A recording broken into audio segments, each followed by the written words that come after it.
Good morning sir. Morning.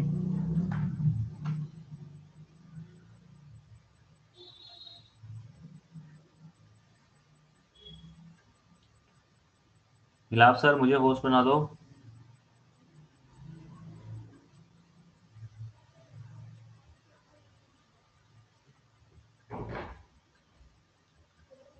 आज बेटा, आज की क्लास में हम लोगों ने फंक्शंस का रिवीजन करना है। Yes sir. तो पहले तो आप लोग बता दीजिए कि भी फंक्शन में कोई ऐसा टॉपिक जो कि आप लोगों को ज़्यादा दिक्कत करता है, तो उसको पहले देख लेते हैं और फिर हम लोग कुछ कुछ मोटी मोटी चीज़ें इसमें देख लेते हैं। कोई ऐसा टॉपिक है?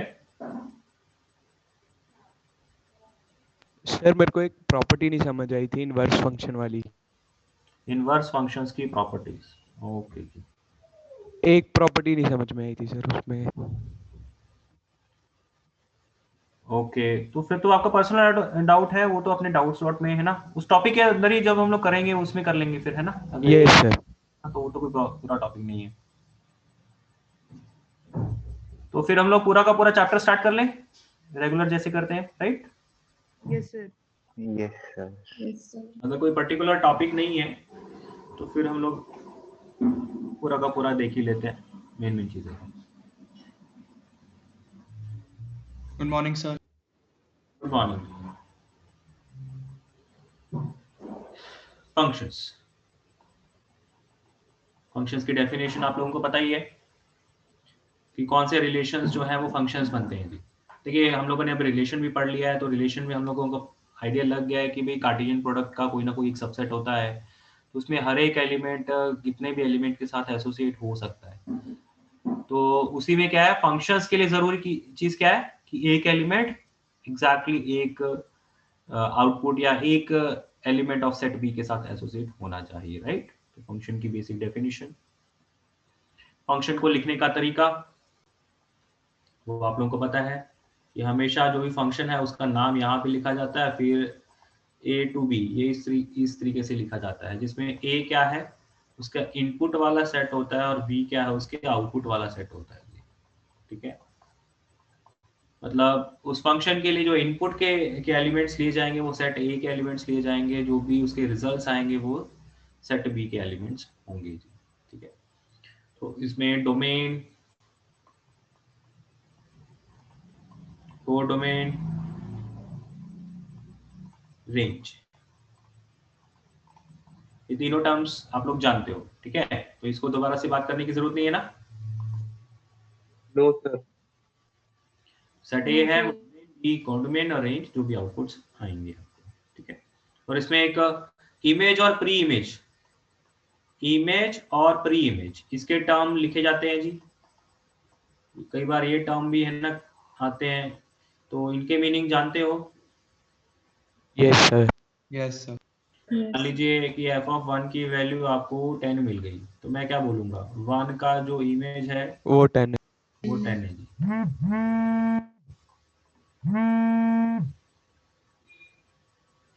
और यहीं पे इसका उल्टा कि अगर 10 की प्री 10 के रिस्पेक्ट में 1 को बोलना पड़े तो हम लोग क्या बोलेंगे इसका? Pre image. ठीक है ना? तो इमेज और प्री इमेज के टर्म्स भी कई बार यूज होते हैं। इसमें real functions, real valued functions, इनके बारे में आप जानते हो। रियल फंक्शंस क्या होते हैं? जिसमें इनपुट और आउटपुट दोनों रियल सेट को बिलोंग करते हैं, राइट? नेक्स्ट इसमें वर्टिकल लाइन टेस्ट, किसी फंक्शन को चेक करना है कि वो फंक्शन मतलब किसी कर को चेक करना है कि वो फंक्शन है या नहीं है, तो उसके लिए हम लोग वर्टिकल लाइन टेस्ट यूज करते हैं ना, वो पता है। Yes sir. Yes sir. Next standard functions.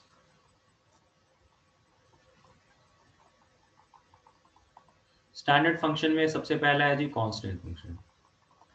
Constant function, मान लीजिए मैंने एफ एक्स इक्वल्स टू के लिखा, तो जब ये कांस्टेंट फंक्शन है इसकी आप domain, codomain, sorry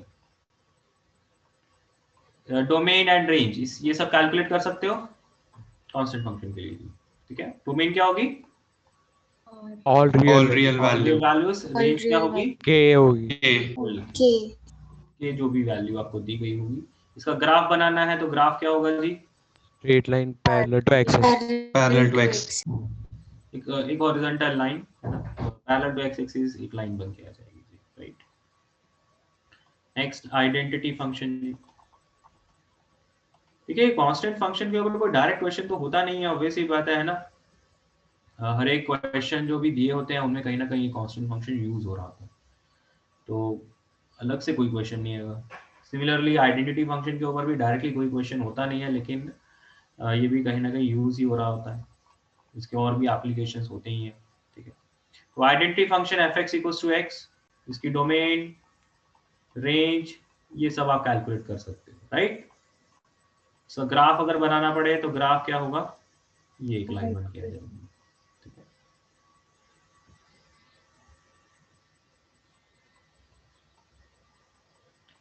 next modulus function.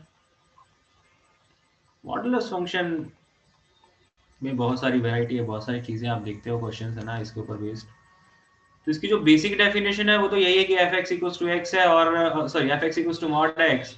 इस मॉड एक्स को अगर लिखना है तो हम लोग एक्स को एक्स लिख सकते हैं फॉर एक्स ग्रेटर देन 0, इसको माइनस एक्स लिख सकते हैं फॉर एक्स लेस देन 0। तो इसके अगर डोमेन और रेंज के बारे में बात करें तो आप लिख लेंगे।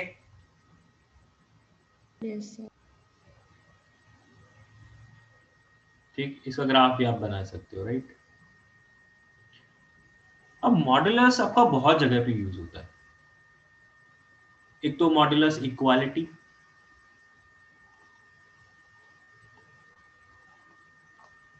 कोई इक्वेशन है उसके अंदर मॉड यूज हुआ हो सकता है, तो like mod X plus 2 plus 4 equals to 7 है ना, इस टाइप की चीजें, या मॉड दो टर्म्स में मॉड है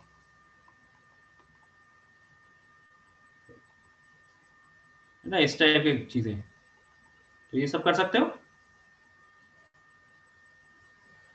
ये आता है कैसे करना होता है? Yes, sir. Yes, sir. ये आता है कैसे करना होता है? Yes, sir. Yes, sir. आता है ना। जब भी आपके पास दो टर्म्स में मॉड है, फिर आपके पास ऑप्शन एक ही बचता है कि आप उन दोनों मॉड को अलग अलग तरीके से ब्रेक करेंगे। ब्रेकिंग के लिए आपको पहले मॉड के अंदर वाली टर्म को 0 बनाना है, और उसके रिस्पेक्ट में जो पॉइंट आपको मिलेंगे उन्हें नंबर लाइन पे प्लॉट करोगे, और फिर नंबर लाइन चेक करोगे। जैसे इस क्वेश्चन में है, ये वाला पॉइंट 2 आ रहा है, 5 आ रहा है, तो इन दोनों पॉइंट ने पूरी नंबर लाइन को 3 पार्ट्स में बांट दिया। तो इस क्वेश्चन को सॉल्व करने के लिए भी आप 3 केसेस बनाओगे, एक 2 से छोटे वाला, एक 2 से 5 के बीच वाला केस, और एक 5 से ज्यादा वाला केस, राइट। Yes, sir. ठीक है, ये तो सीधा सीधा हो जाता है, लॉजिकली हो जाता है कि भाई अगर मॉड ऑफ x प्लस 4 लिखा है, वो 7 के बराबर दिया है, तो आप क्या बोलोगे कि मॉड x प्लस 4 क्या हो सकता है? या तो प्लस 7 हो Plus सकता है, minus 7. माइनस 7 हो सकता है।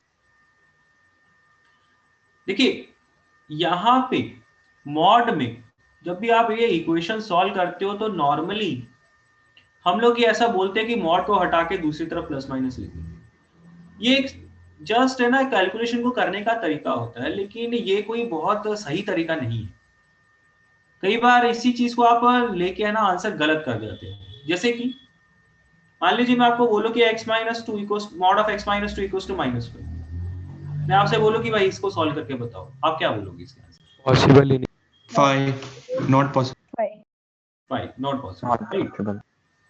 तो इसी में कई बार है ना हम लोग ये गड़बड़ कर जाते हैं, हम लोग ये सोचते हैं कि अच्छा मॉड को हटा के प्लस माइनस लिखना होता है, तो मैं प्लस माइनस लिखूंगा तो प्लस माइनस 5 हो जाएगा, इसे 2 आंसर आते हैं, तो वो गलत है। अब ये तो क्योंकि एक न्यूमेरिकल वैल्यू है, इसीलिए हमें यहाँ पे सॉल्व करना या समझना या इसे रिलेट करना आसान है। यहीं पे अगर मैं इसके अल्फाबेट्स बना दूं, यहाँ पे मैं इसको फर्दर एक्स के टर्म्स में कर दूं, तो चीजें कॉम्प्लिकेट हो जाती हैं, चीजें कॉम्प्लिकेट हो जाती हैं। अब फिर से इसको सॉल्व करने के लिए बेटर तरीका तो यही रहेगा, मॉड को ब्रेक करें। लेकिन है ना यहाँ पे जब चीजें है ना वेरिएबल्स में चली जाती हैं, तब आप सीधा सीधा ये नहीं पूछ सकते कि भी दूसरे टर्म को हटा के प्लस माइनस लगा दें। वो प्लस माइनस लगा सकते हो अगर राइट हैंड साइड पॉजिटिव हो, लेकिन अगर राइट हैंड साइड पॉजिटिव नहीं होगा तो फिर वही प्लस माइनस लगा के जो कैलकुलेशन आप करके सॉल्व करेंगे वो आपके आंसर्स गलत देगा, ठीक है ना।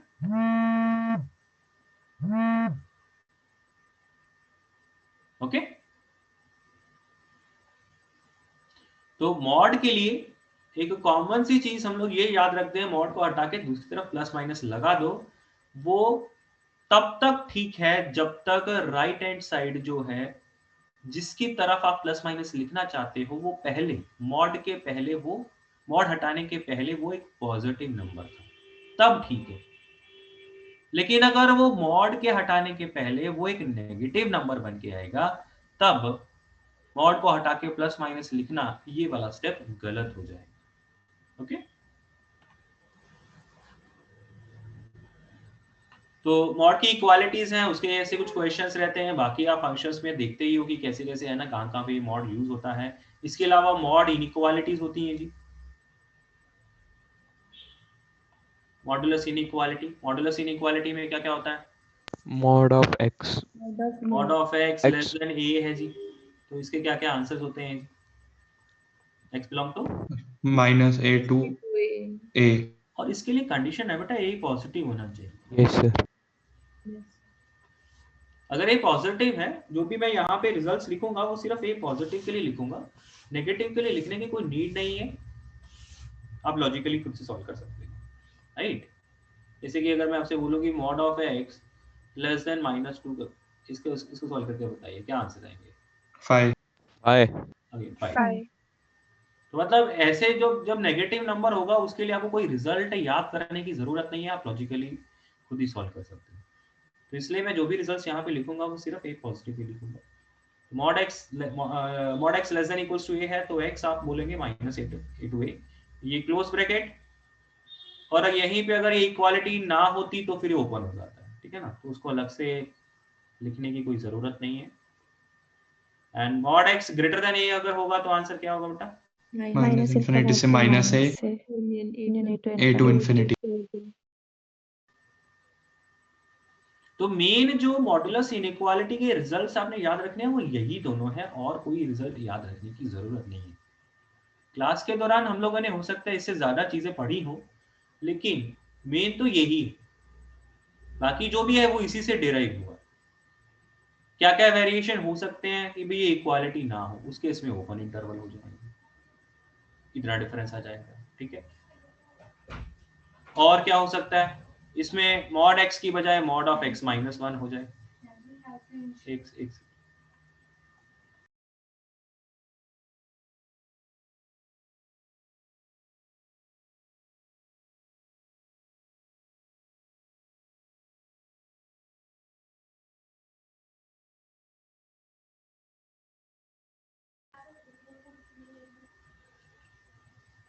हाँ जी बेटा, तो मैं ये कह रहा था mod of x -1 less than equals to 1 अगर होगा तो उसका वेरिएशन अगर है ना आपको दिया जा रहा है तो आप उसको कवर अप कर सकते हो। ओके,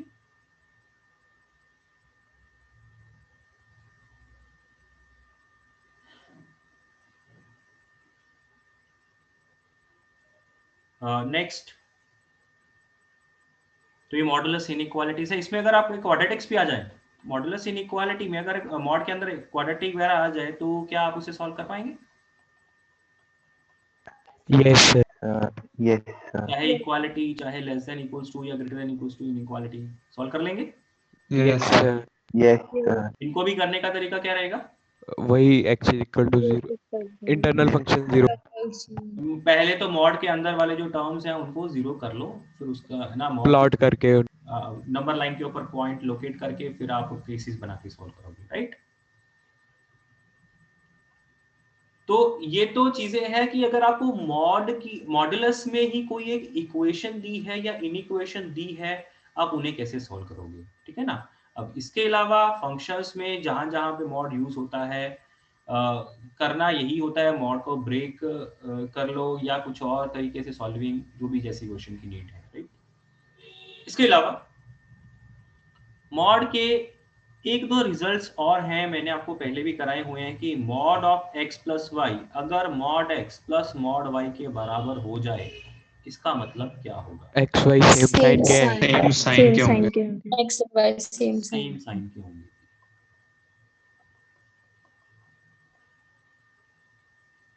ठीक,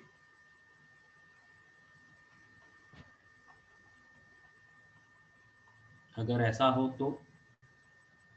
तो भी सेम साइन के। Same sign. तो भी सेम साइन।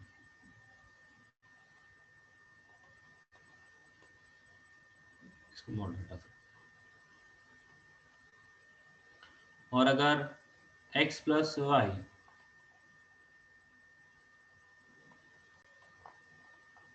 ऑपोजिट साइन के होते Opposite signs के. तो मैंने आपको ये भी बताया था कि ये कैसे याद रख सकते हो। वैसे तो इसमें कोई रट्टाफिकेशन है ही नहीं, आप वो वैल्यू डाल के भी देख सकते हो। मतलब ऐसा भी नहीं कि भी आपके लिए है ना कोई बहुत ज्यादा टफ है ये, कोई दो वैल्यूज डाल के।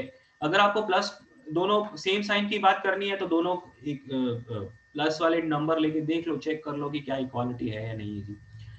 सेम तरीके से अगर अपोजिट साइन वालों की बात करनी है, प्लस वाला नंबर ले लो, माइनस वाला नंबर ले लो, चेक कर लो, है ना। अब वहां से देख सकते हो। अदरवाइज इसको याद करने का तरीका क्या है, इधर प्लस है इधर भी प्लस है तो सेम साइन, इधर माइनस है इधर माइनस है तो सेम साइन। जब लेफ्ट हैंड साइड और राइट हैंड साइड में उल्टे साइन होंगे, एक तरफ प्लस एक तरफ माइनस होगा, तब अपोजिट साइन। याद रहेगा ना। मतलब जब लेफ्ट हैंड साइड और राइट हैंड साइड में सेम साइन होगा तो एक्स वाई के भी सेम साइन हो जाएंगे। अगर लेफ्ट हैंड साइड और राइट हैंड साइड में अपोजिट साइन होंगे तो एक्स वाई के भी अपोजिट साइन होंगे। ठीक है। और इसका मैंने आपको है ना एक एप्लीकेशन भी करके दिखाया था, इक्वेशन की भी। मान लो आपको x square minus 3x plus 2 दिया गया है, and this is equals to X square minus 5x plus 4 का मॉड, और साथ में दिया गया है जी 2x माइनस 2।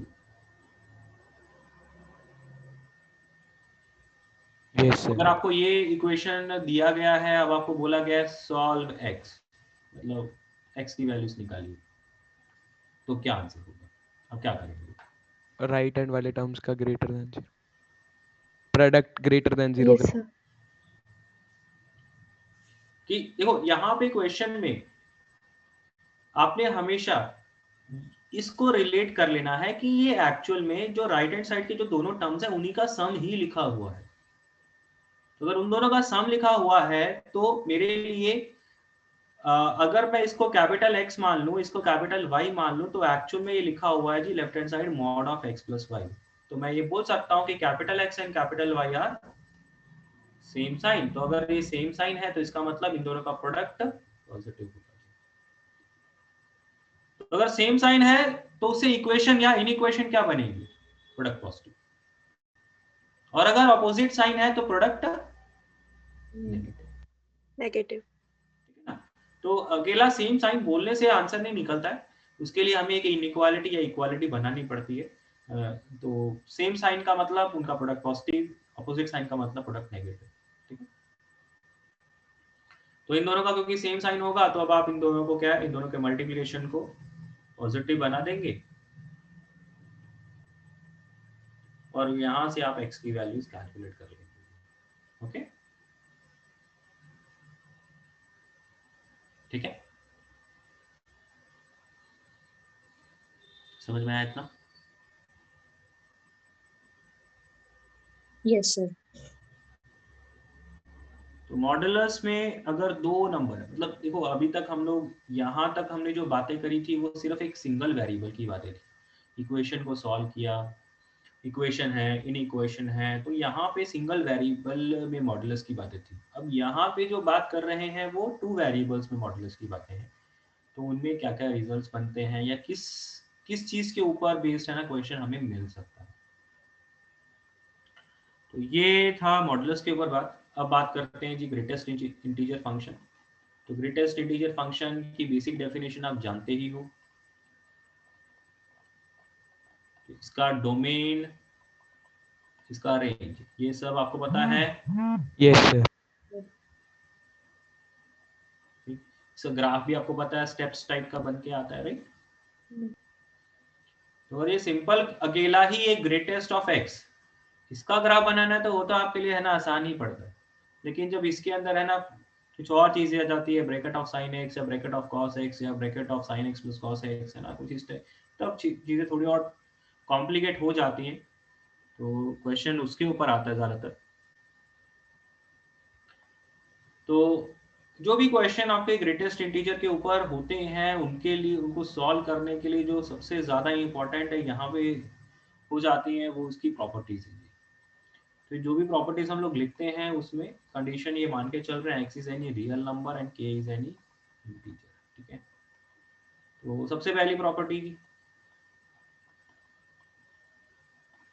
अगर ब्रैकेट के अंदर कोई इंटीजर है तो उस इंटीजर को ब्रैकेट के बाहर लिखा जा सकता है, बहुत इंपॉर्टेंट है। आप क्वेश्चन में देखते हो कि है ना बहुत जगह पे यूज होता रहता है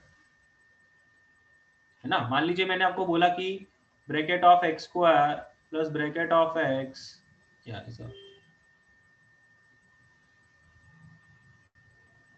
मान लो मैंने आपको बोला कि इसको सॉल्व करिए, इसको सॉल्व करके बताइए, आप क्या करो? 1 को बाहर निकालो। 1 को बाहर निकालें। देखिए यहाँ पे ब्रैकेट अकेला x का था, यहाँ पे ब्रैकेट x प्लस 1 का है, तो इसको अगर आप डायरेक्टली सॉल्व करने जाएंगे तो थोड़ा मुश्किल होगा, लेकिन इस प्रॉपर्टी की हेल्प से हमारे लिए बहुत इजी हो जाएगा कि bracket of x square bracket of x plus 1 भी बाहर निकल जाएगा, तो मैं बोल सकता हूँ कि ब्रैकेट मेरी एक क्वाड्रेटिक बन गया, क्वाड्रेटिक बन गई। ठीक है ना। तो और भी है ना क्वेश्चंस में आप देखते हो ना इसका यूज। तो नेक्स्ट प्रॉपर्टी है that is bracket of x plus bracket of minus x, ये क्या होगा? 0 अगर इंटीजर, अगर x इंटीजर होगा तो 0, अगर x -1 for non integers, all real values minus integer होगा तो -1।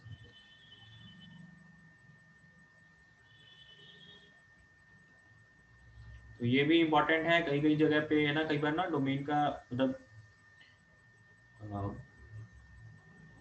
मुझे याद नहीं है एग्जैक्टली, लेकिन कुछ इसके ऊपर बेस्ड क्वेश्चन आया हुआ है शायद डोमेन के ऊपर, उसमें 3-4 टर्म थे, उसमें एक टर्म था कि under root of bracket X plus bracket of minus X, और साथ में दो टर्म और थे, उसकी उस पूरे फंक्शन की डोमेन निकालनी थी, मतलब कुछ इस टाइप का था, 2 टर्म और थे और ये एक टर्म था, तो इसकी आपने डोमेन निकालनी थी।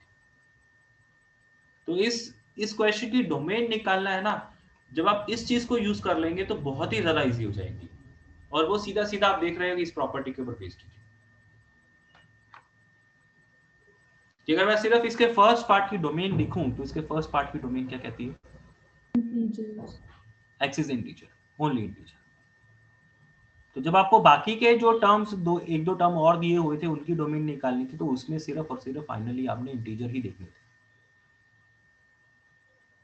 तो जब आप इस प्रॉपर्टी को यूज कर लेंगे, इसको याद रखेंगे, तो ये क्वेश्चन बहुत इजी हो जाएगा। तो ये भी जो प्रॉपर्टी है वो भी कहीं ना कहीं यूज हो जाती है। तो ये तो बात रही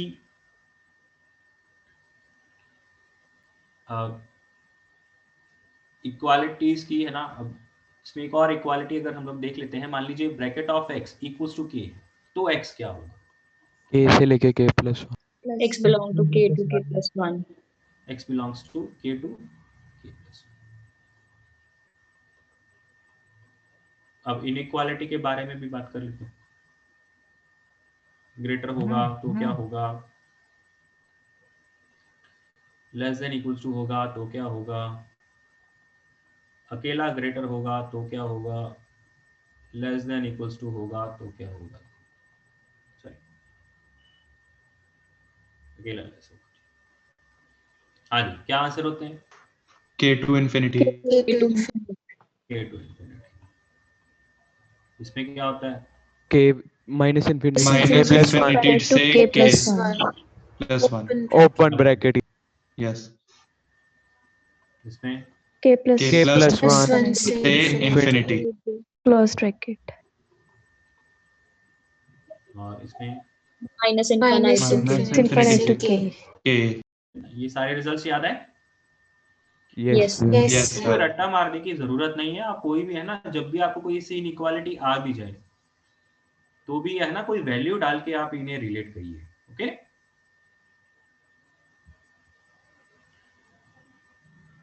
और इसमें एक और प्रॉपर्टी हम लोगों ने पढ़ी हुई है, हर्माइट थ्योरम, है ना। ऑल्दो उसके क्वेश्चन बहुत कम ही होते हैं, बट याद कर लेंगे तो अच्छा है।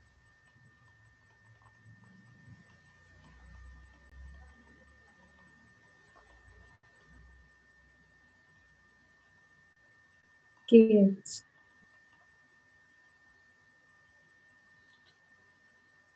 ये पढ़ा हुआ है? Yes, sir. Yes, sir.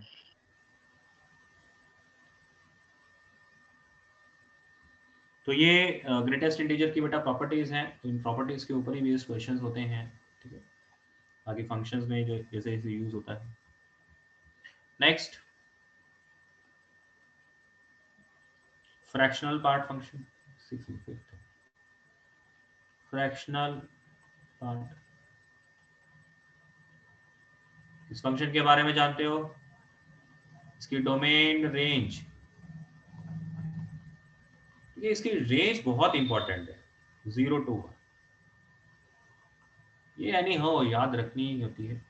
तो वैसे भी कोई ऐसा नहीं है कि भी कोई बहुत टफ है, लेकिन याद रखनी ही है।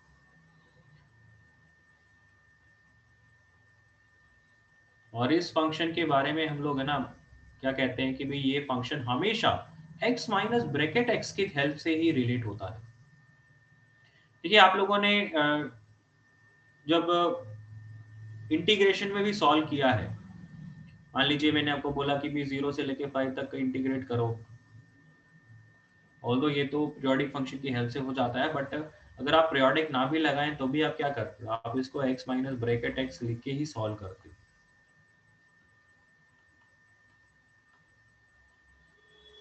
तो फ्रैक्शनल पार्ट फंक्शन जो भी सॉल्व होता है, जहां पे आप उसके कोई डायरेक्ट प्रॉपर्टी ना लगा पाए या कोई डायरेक्ट रिजल्ट्स ना लगा पाए, आपको क्या करना पड़ता है, उस फ्रैक्शनल पार्ट को ब्रैकेट में कन्वर्ट करना पड़ता है। ठीक, तो हमेशा फ्रैक्शनल पार्ट को ब्रैकेट में कन्वर्ट करके सॉल्व करने का ट्राई करिए, जहां पे भी आप उसका कोई डायरेक्ट रिजल्ट या डायरेक्ट कोई प्रॉपर्टी नहीं लगा पा रहे हैं। Properties again x belongs to r और k बिलोंग्स टू z, ये हम लोग मान के चल रहे हैं, प्रॉपर्टीज इसके बेसिस पे लिखेंगे। तो सबसे पहली प्रॉपर्टी है fractional part of x plus k किसके बराबर होगा? Fractional part of X. जैसे ग्रेटेस्ट इंटीजर में वो k बाहर आ जाता है, फ्रैक्शनल पार्ट में वो k बाहर नहीं आता, वो सीधा सीधा खत्म ही हो जाता है। And fractional part of x plus fractional part of minus x, ये क्या होगा? 1 हो if X जाएगा, does not belong not integer. और अगर 0 है तो integer. अगर x इंटीजर है तो 0, X belongs अगर to Z. x इंटीजर नहीं है तो 1. अब इसमें जल्दबाजी में ये नहीं कह देना कि ये -1, ठीक है ना। फ्रैक्शनल पार्ट ऑफ x अगर k के बराबर है जी, तो क्या होगा?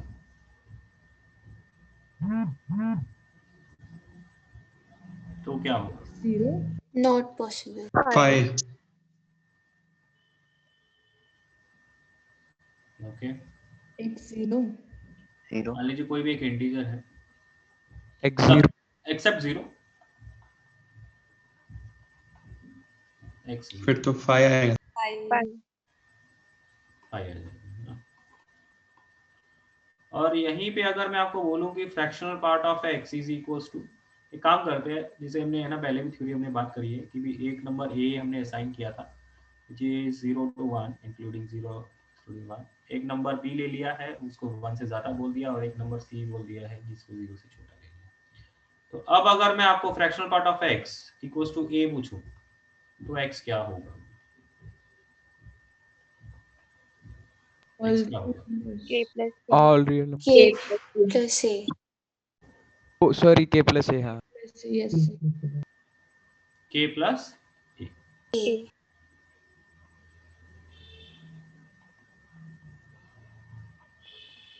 ठीक, सही होगा ना?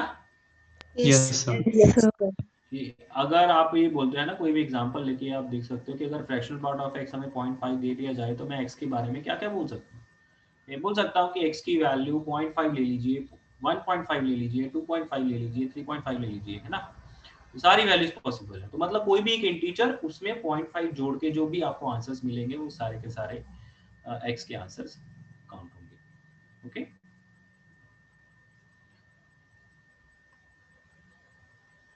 तो यहाँ पे जब भी फ्रैक्शन पार्ट के क्वेश्चन सॉल्व करते हैं ना, तो कई बार हम लोग जल्दबाजी में सिर्फ, जैसे यहाँ पे फ्रैक्शनल पार्ट ऑफ x अगर 0.5 दिया है तो जल्दबाजी में x को 0.5 ही लिख दिया, तो ये गलती होने का चांस रहता है। ठीक है, तो उसको ध्यान से करना है। Next, fractional part of x अगर b के बराबर दिया है, 5. आए आ जाए। 5 x की कोई मर्जी वैल्यू आप डाल लो, उसका फ्रैक्शनल पार्ट कभी 1 या 1 से ज्यादा हो नहीं सकता, तो इस वजह से मैं बोलूंगा कि इस इक्वेशन में कोई भी आंसर नहीं है। सिमिलरली अगर c के बराबर बोला जाए तो 5 आ जाए। आएगा तब भी। और यहीं पे अगर इक्वालिटी इनइक्वालिटी की बात करी जाए,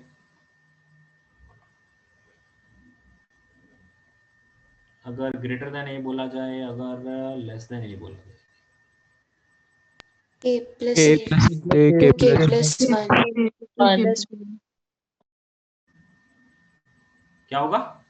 K k plus plus A. a a से k k plus plus 1 1 K plus A पर क्लोज ब्रैकेट. और k plus 1 पर ओपन। और इसमें k से k k plus से k plus a k plus 1 a sorry A.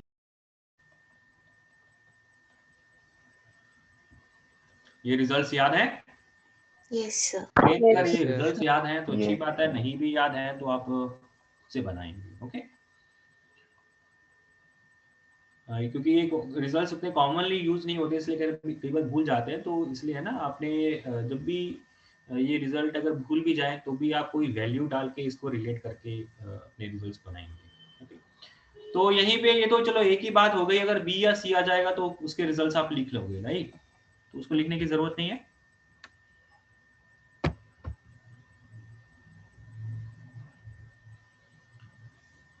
तो आगे चलते हैं फिर।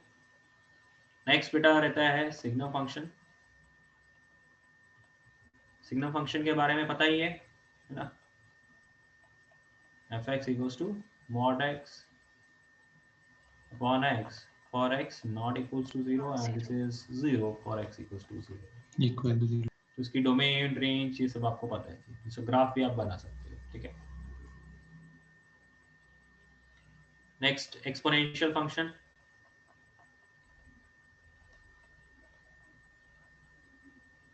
एक्सपोनेंशियल फंक्शन का ग्राफ ऐसा ग्राफ रहेगा जी, अगर आपका a greater than greater than 1 f(x) equals to a, sir greater than 1 sorry greater than 1, अगर ग्रेटर देन 1 है तो आपका ग्राफ ऐसा रहेगा, और अगर 0 से 1 के बीच में है तो ग्राफ ऐसा रहेगा। और नेगेटिव के लिए तो हम लोग बात ही नहीं करते हैं, राइट। तो ये वाला पॉइंट 0,1 वाला पॉइंट की भी आप x की वैल्यू 0 डालेंगे तो 1 ही आंसर आएगा, चाहे बेस आपका 1 से ज्यादा हो चाहे बेस 1 से कम हो। ठीक है, तो इसकी डोमेन और रेंज ये आपको पता है। रेंज इसकी हमेशा 0 से इनफाइनाइट रहती है, ओपन इंटरवल। तो देखो, क्वेश्चन जब भी आप करते हो एक्सपोनेंशियल फंक्शंस के या लॉगरिथमिक, इसका लॉगरिथमिक आएगा या उसके पहले भी जितने भी फंक्शंस आपने करे हैं उनकी डोमेन रेंज आपको पता होनी चाहिए। अब तो आप सारी की सारी चीजें है ना कर चुके हो, फंक्शंस के बारे में एक एक चीज जान चुके हो, इसके आगे भी आपको पता है कि कहाँ पे इनके यूज होते हैं, कहाँ क्या एप्लीकेशंस हैं इनके। तो आप देखते हो कि जो भी ग्राफ हमें बनाना पड़ता है या जो भी क्वेश्चन को सॉल्व करना पड़ता है उसमें कहीं ना कहीं रेंज या फिर डोमेन ये काम में आ जाती है। तो ये जितने भी स्टैंडर्ड फंक्शंस हम लोग पढ़ रहे हैं उन सारे के सारे स्टैंडर्ड फंक्शंस की आपको डोमेन रेंज पता होनी चाहिए कि ये डोमेन रेंज क्या आती हैं और कैसे कैलकुलेट होंगी, और इनके ग्राफ कब इंक्रीजिंग होता है, कब डिक्रीजिंग होता है, कौन से इनपुट पे क्या आउटपुट आता है। तो अगर आप ये बेसिक चीजें इन स्टैंडर्ड फंक्शंस के लिए याद रखेंगे तब जाके आप है ना क्वेश्चंस को डील कर पाते हैं। तो जब आप फर्स्ट टाइम फंक्शंस पढ़ते हैं तब है ना इतनी सारी चीजें याद नहीं रहती है, लेकिन अब आपने है ना A to Z सारा का सारा चीजें पूरी की पूरी कैलकुलस पढ़ ली है, सब जगह पे आपने इनके एप्लीकेशंस देख लिए हैं, तो अब याद रखने आसान है। तो इनको जरूर याद करिएगा, कोई भी है ना भूलना नहीं चाहिए। आगे चलते हैं। अब एक्सपोनेंशियल फंक्शन में कुछ ऐसे केस भी होते हैं कि अगर आपको 2 की पावर x का ग्राफ है और 3 की पावर x का ग्राफ है, इनको आप कैसे कंपेयर करोगे? 2 की पावर x और 3 की पावर x के ग्राफ को कैसे कंपेयर करोगे? मतलब मान लो मैंने 2 की पावर x का ग्राफ बना लिया, तो 3 की पावर x का ग्राफ कैसे क्या है? इसके ऊपर इंटरसेप्ट ऊपर बनेगा सर ये। 0,1 के तो इधर तो रहेगा ही रहेगा, है ना? Yes yes sir. तो इसके ऊपर रहेगा, इधर बना लिया, और इधर भी ऊपर लेफ्ट आएगा, साइड में नीचे रहे। इसमें नीचे आ जाएगा सर। नेगेटिव साइड में नीचे आ जाएगा। बिल्कुल ठीक है।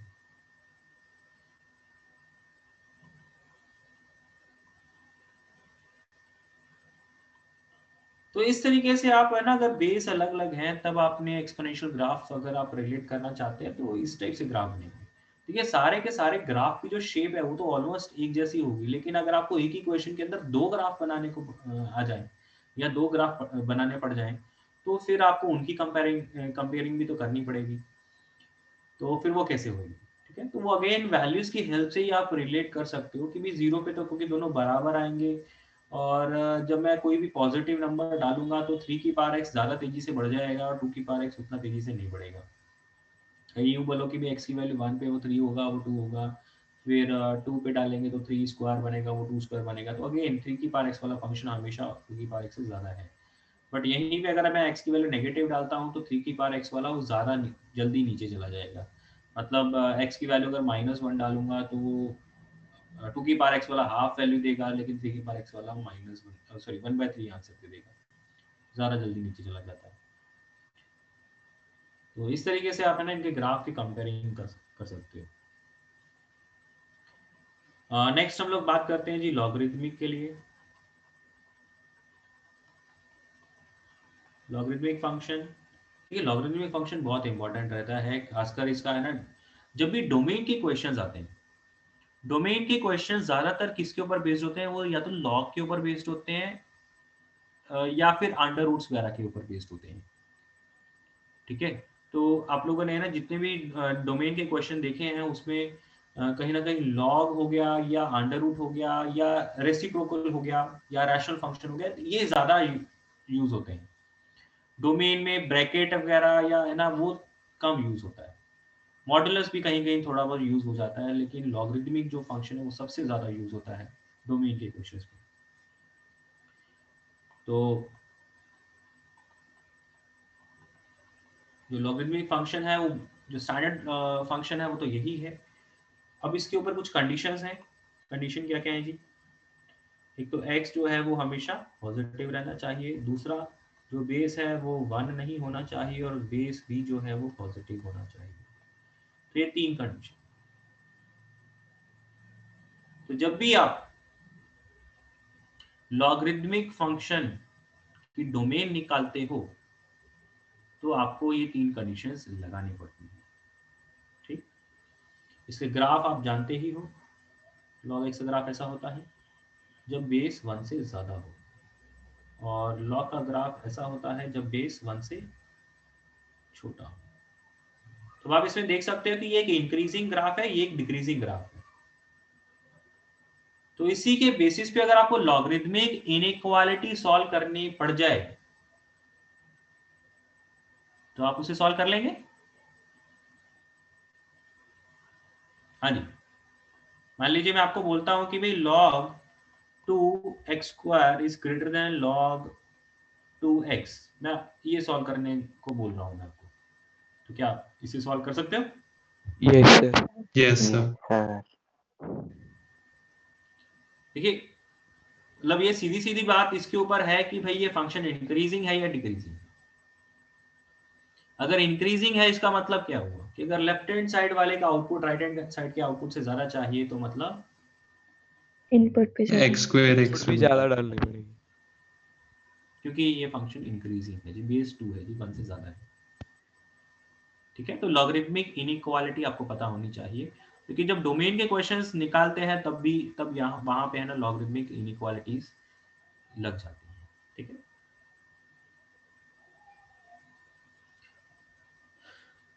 कोई ज़्यादा डोमेन का क्वेश्चन करके देख लेते हैं।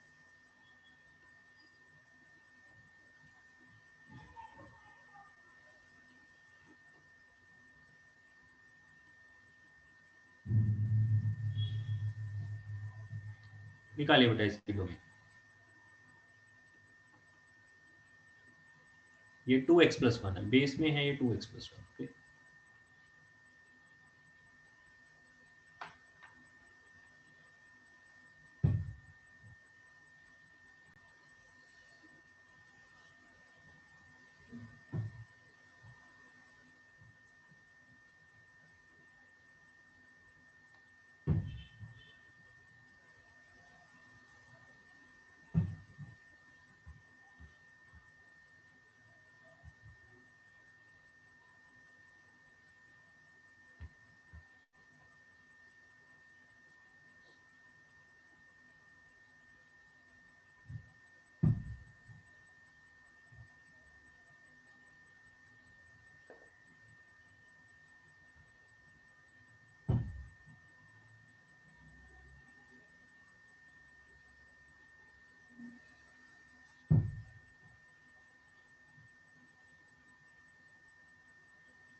One to infinite.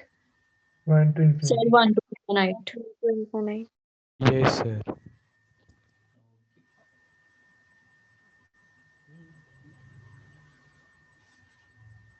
डोमेन निकालने के लिए हम लोग क्या करेंगे? Sir, 3 conditions तीनों लगाएंगे। कंडीशन Yes, लगा sir. दो। तीनों तीन कंडीशन condition लगाओगे। लगानी। पहली कंडीशन इसके ऊपर लग जाएगी, जिस नंबर का लॉग निकाल रहे हैं। क्योंकि जब यहाँ पे मैं इसको x लिख रहा हूँ कि x शुड बी पॉजिटिव, इसका मतलब जिसका लॉग ले रहे हैं। एंड जो बाकी की 2 कंडीशन है वो बेस के ऊपर है, तो जो बेस दिया होगा उसकी कंडीशन सबको लगानी पड़ेगी। तो यहाँ पे नंबर x-1/x+5 है, तो आप क्या बोलोगे कि x-1/x+5 ये पॉजिटिव होना चाहिए। यहाँ पे x नेगेटिव हो सकता है, मतलब सॉल्विंग के दौरान आएगा या नहीं आएगा वो बात की बात है, लेकिन x नेगेटिव हो सकता है। तो नॉर्मली है ना, कई लोग यहाँ पे यही गलतियां करते हैं कि भी लॉग है, अच्छा वो पॉजिटिव होना चाहिए, वो x को ही पॉजिटिव बोल देते हैं। x को पॉजिटिव नहीं, जिसका लॉग ले रहे हो वो नंबर पॉजिटिव होना चाहिए। इसलिए मैं इस पूरे नंबर के ऊपर कंडीशन लगाऊंगा कि this has to be positive, और इस पे वेवी कर्व की हेल्प से सॉल्व करेंगे तो हमें आंसर मिलेंगे Minus infinite to -5 union 1 to infinite. ठीक। अब ये तो फर्स्ट कंडीशन को लगा के आंसर मिले हैं x के। अब बाकी की 2 कंडीशंस भी लगानी है। पहली कंडीशन है कि भाई ये 1 नहीं होना चाहिए, दैट मींस x 0 नहीं होना चाहिए। ये first condition, sorry second condition base के ऊपर। अब नेक्स्ट कंडीशन है कि भी जो x जो बेस है वो पॉजिटिव होना चाहिए, इसका मतलब x जो है वो -12 से ज़्यादा होना चाहिए। That means x belongs to -12 to infinite. तो फाइनल आंसर क्या होगा जी? इसका It belongs intersection. to infinite. Intersection. और इसका, तीनों का इंटरसेक्शन। और इंटरसेक्शन लेना आता है। यस। इंटरसेक्शन लेने में तो गलती नहीं करते ना।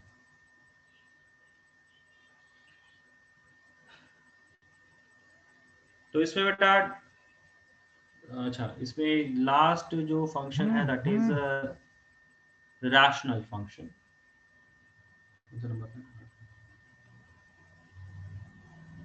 सॉरी,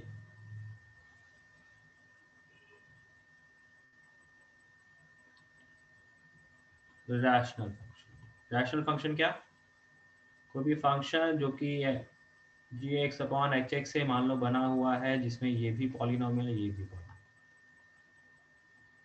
तो इस टाइप के फंक्शंस की अगर हमें डोमेन निकालनी पड़े तो डोमेन क्या होगी? डोमेन क्या होती है? डोमेन क्या होगी इसकी?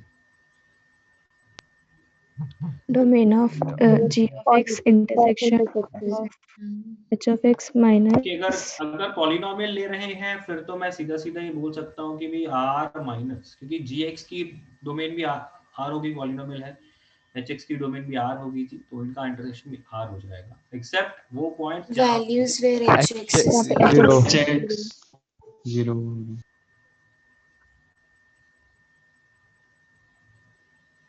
तो fx की डोमेन ये हो जाएगी, ठीक है। हाँ, अगर इसी रैशनल फंक्शन के अंदर अगर आप gx में पॉलिनोमियल के बजाय कुछ और भी लेना चाहते हैं, मान लीजिए लॉग या एक्सपोनेंशियल या कोई भी और चीज आप लेना चाहते हो, तो फिर बातें अलग हो जाएंगी।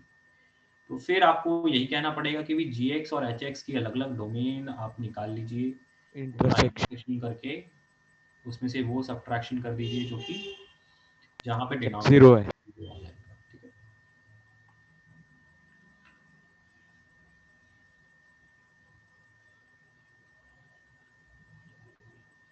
तो डोमेन के क्वेश्चंस में रैशनल फंक्शन है ना यूज हो जाता है। इसके अलावा अगर रेंज निकालनी पड़ रही है तो रेंज के लिए कोई स्पेसिफिक तरीका नहीं है, लेकिन हाँ रेंज के लिए एक पर्टिकुलर टाइप के क्वेश्चन जरूर करते हैं हम लोग, जिसमें क्वाड्रेटिक अपॉन क्वाड्रेटिक होता है, राइट।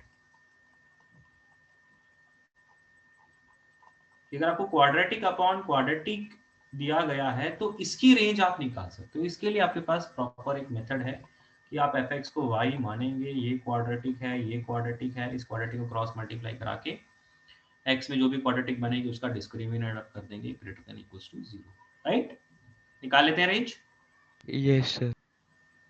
तो रैशनल फंक्शन में अगर आपको क्यूबिक अपॉन क्यूबिक आ जाएगा, उससे हायर डिग्रीज आ जाएंगे, तो उनकी हम लोग रेंज निकालते भी नहीं। तो हमारे जो सिलेबस में है या जो उनसे पूछा जाता है वो सिर्फ क्वाड्रेटिक अपॉन क्वाड्रेटिक तक ही है। हाँ, इसमें अगर आपको ये लीनियर अपॉन क्वाड्रेटिक आ जाए तो वो भी सेम चीज कवर हो जाएगी, ये क्वाड्रेटिक अपॉन लीनियर आ जाए तो भी सेम चीज कवर हो जाएगी, ठीक है ना। तो मतलब क्वाड्रेटिक अपॉन क्वाड्रेटिक का मतलब ये नहीं कि भी दोनों क्वाड्रेटिक होना जरूरी है, दोनों में से कोई भी एक अगर क्वाड्रेटिक हो गया तो आप ये वाला मेथड लगा सकते हो। और अगर लीनियर अपॉन लीनियर भी अगर हो जाए तो भी है ना, हम लोग ऐसे ही करते हैं, राइट। लीनियर अपॉन लीनियर में भी ऐसा किया जाता है कि आप x को y के टर्म्स में निकाल लेते हो, फिर उसकी डोमेन निकाल लेते हो, राइट। लीनियर अपॉन लीनियर आएगा तो फिर डिस्क्रिमिनेंट की कोई बात नहीं रहेगी, लेकिन x को y के टर्म में निकाल के वहां से रेंज निकाल ली जाती है। तो अब नेक्स्ट है अलजेब्रा, जिसमें एडिशन, अगर कोई दो फंक्शन का सम किया गया है उसकी डोमेन निकालनी है तो क्या करना पड़ता है, दोनों फंक्शन की डोमेन निकाल के उनका इंटरसेक्शन, ठीक है ना। तो चाहे सब्ट्रैक्शन हो, चाहे प्रोडक्ट हो, चाहे डिवीजन हो, चाहे एडिशन हो, सब में यही चीज अप्लाई हो जाती है, ठीक है। तो ये तो इसी चीज आपको पता है। तो अब इसमें जो डोमेन और रेंज के क्वेश्चंस हैं ये आप लोगों ने किए हुए हैं, तो डोमेन और रेंज के क्वेश्चंस डेफिनेटली करने ही करने। फंक्शंस में अगर क्वेश्चन होता है तो वो डोमेन और रेंज के ऊपर, मतलब पूरे चांसेस हैं कि इसके ऊपर बेस्ड वो फंक्शन क्वेश्चन हो। जो सबसे ज्यादा कॉमन क्वेश्चन होता है वो डोमेन या रेंज का क्वेश्चन होता है फंक्शंस चैप्टर के ऊपर। इसके अलावा जो भी आगे की चीजें आप पढ़ते हो, इवन ऑड हो गया, इनवर्स हो गया या कंपोजिट हो गया, वो तो कहीं ना कहीं आगे भी यूज हो जाते हैं, लिमिट्स में यूज हो सकता है, कंटिन्यूटी डिफरेंशिएबिलिटी में यूज हो सकता है। तो उनके ऊपर डायरेक्ट क्वेश्चन थोड़े कम होते हैं, लेकिन वो आगे कहीं ना कहीं यूज हो जाते हैं। बट अदरवाइज फंक्शंस चैप्टर का जो सीधा सीधा जो क्वेश्चन बनता है वो डोमेन और रेंज के ऊपर सबसे ज्यादा क्वेश्चन। तो डोमेन, और इसमें डोमेन निकालना सब लोगों को थोड़ा ज्यादा आसान लगता है क्योंकि उसके लिए कुछ जनरलाइज कंसेप्ट आपको पता है, मेथड्स पता हैं, तो निकाल लेते हैं। लेकिन रेंज के लिए कोई स्टैंडर्ड वे नहीं है, तो आपको क्वेश्चन टू क्वेश्चन वाइज खुद ही डील करना पड़ता है, खुद ही सोचना पड़ता है इसमें क्या लगाए। और रेंज निकालने के लिए एक सीधी बात ये है कि जो स्टैंडर्ड फंक्शन आपने अब पढ़े हैं उन स्टैंडर्ड फंक्शंस के रिजल्ट्स याद होने चाहिए, उनके ग्राफ पता होने चाहिए। अगर आप उन्हें याद रखेंगे तब रेंज को सॉल्व कर पाएंगे।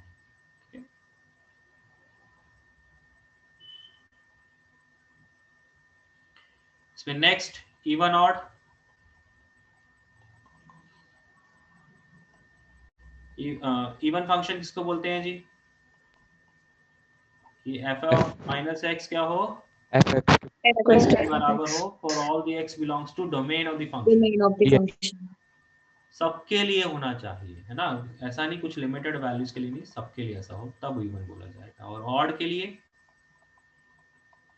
minus F fi minus x is equal to minus of f of x.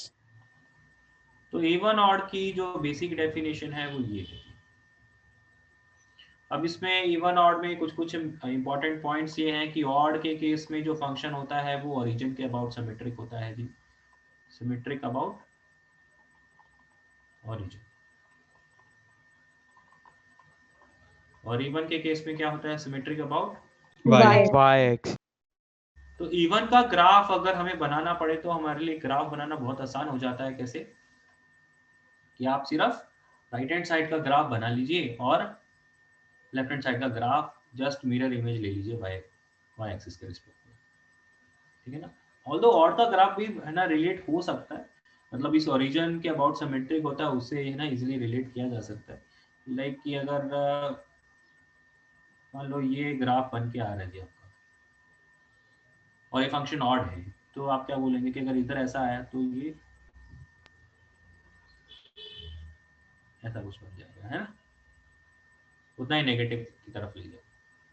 तो मतलब ऑल्दो हम लोग इसको इतना यूज नहीं करते, इसलिए हमारी हैबिट है ना इसकी प्रैक्टिस नहीं होती है, इवन की थोड़ी ज्यादा प्रैक्टिस होती है। बट अगर ऑड फंक्शन में भी अगर आप एक तरफ का पॉजिटिव साइड का ग्राफ बना लोगे तो नेगेटिव साइड का ग्राफ आप उसकी हेल्प से बना सकते हैं, ठीक।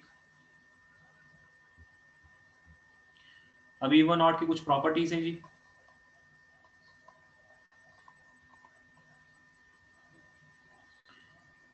प्रॉपर्टीज में सबसे पहला पॉइंट कि भाई कोई भी फंक्शन ऑड भी हो सकता है, इवन भी हो सकता है, ऐसा भी हो सकता है कुछ भी ना हो, ऐसा हो सकता है जी। और ऑड फंक्शन के केस में एफ ऑफ जीरो हमेशा जीरो होगा जी। अगर एफ ऑफ जीरो डिफाइन है तो हमेशा जीरो होगा, अदरवाइज डिफाइन ना हो, ठीक है। एंड थर्ड, कोई भी फंक्शन जो है मैं उसे चाहे वो इवन है चाहे ऑड है चाहे कुछ भी ना है, मैं उस फंक्शन को हमेशा क्या लिख सकता हूँ, मैं उसे एक इवन और sum एक और ऑड फंक्शन के सम में लिख सकता हूँ। और odd function के sum के equal.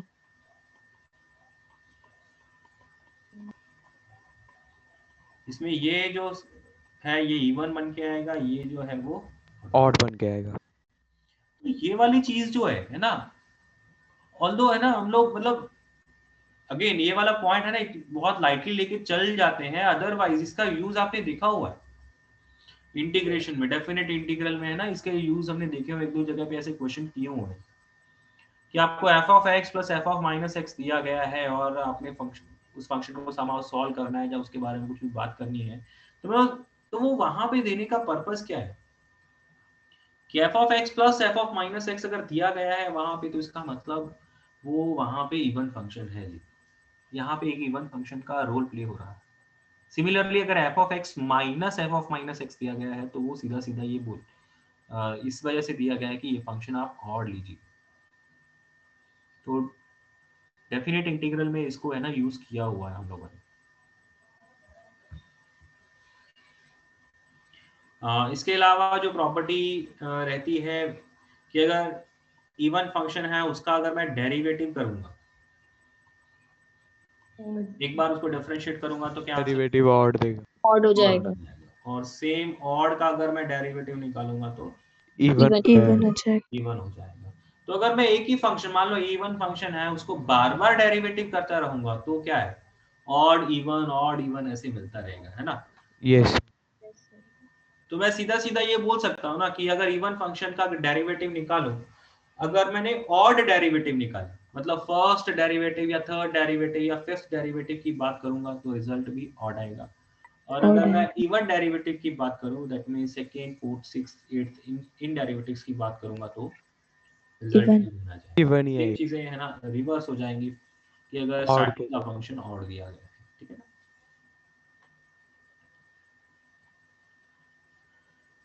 और नेक्स्ट जो प्रॉपर्टी है कि कोई भी अगर फंक्शन f(x) है, मान लो वो ऑड स्क्वायर फंक्शन है जी, तो उसका स्क्वायर क्या होगा? इवन हो जाए। इवन होगा। ठीक, f of 0 0 होता है ऑड के केस में। हाँ, f(x) = 0 जो है वो क्या है? वो इवन भी है एंड odd भी है। और और इवन फंक्शन जो है वो एक many one function. Many one function. Yes sir. इसके अलावा हमने वो टेबल भी बनाया हुआ है कि अगर इवन प्लस इवन होगा, इवन माइनस मतलब इवन प्लस ऑड होगा, या ऑड प्लस ऑड होगा, even minus even, even minus odd और ऑड माइनस ऑड, इनके रिजल्ट्स क्या होंगे, राइट? ये सब पढ़ा हुआ है यस सर। Yes sir, करा हुआ है। कि अगर प्लस कोई दो फंक्शन है, उन दोनों फंक्शन का सम जो आपको मिलेगा वो क्या होगा? अगर गिवन फंक्शंस जो है वो इवन है या ऑड है, तो उस सिचुएशन में उनका जो सम होगा उसके रिजल्ट्स क्या आएंगे, जो उनका सब्ट्रैक्शन होगा उसके रिजल्ट्स क्या आएंगे, अगर प्रोडक्ट करें तो रिजल्ट्स क्या आएंगे, डिवीजन करें तो रिजल्ट्स क्या आएंगे, कॉम्पोजिशन निकालें तो रिजल्ट्स क्या आएंगे। ठीक है, तो वो सारी चीजें की हुई हैं। Yes, sir. Yes sir. तो वो लिखने की जरूरत नहीं है ना। No sir.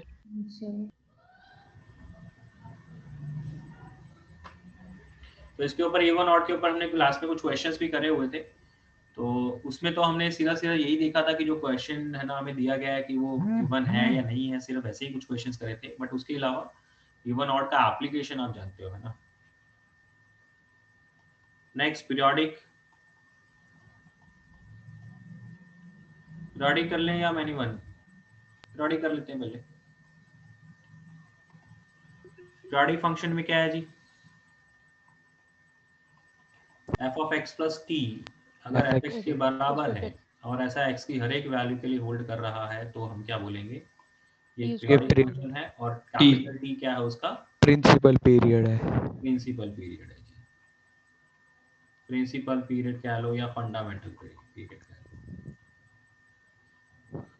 Although basic definition तो यही कहती है कि ये जो मतलब t जो है वो स्मॉलेस्ट वैल्यू है, स्मॉलेस्ट नंबर, ठीक है ना। स्मॉलेस्ट t अगर की वैल्यू कंसीडर करेंगे तो उसे प्रिंसिपल पीरियड बोला जाएगा। ओके, तो लेकिन जब क्वेश्चन की बात आती है तो हम लोग फंडामेंटल वर्ड या प्रिंसिपल वर्ड है ना उतना कोई यूज करते नहीं है। क्वेश्चन में तो सीधा सीधा ही पूछा होता है कि भी वो find the period of this function, तो उसमें ऑटोमेटिक उसका मीनिंग क्या होता है कि स्मॉलेस्ट वैल्यू ही आपने कैलकुलेट करके बतानी है। कहने का मतलब, मान लो मैं आपको बोलता हूँ कि f(x) = sin x है, तो मैं आपसे अगर इसका पीरियड पूछ रहा हूं तो आपने इसका आंसर क्या बताना है? 2π ही बताना है।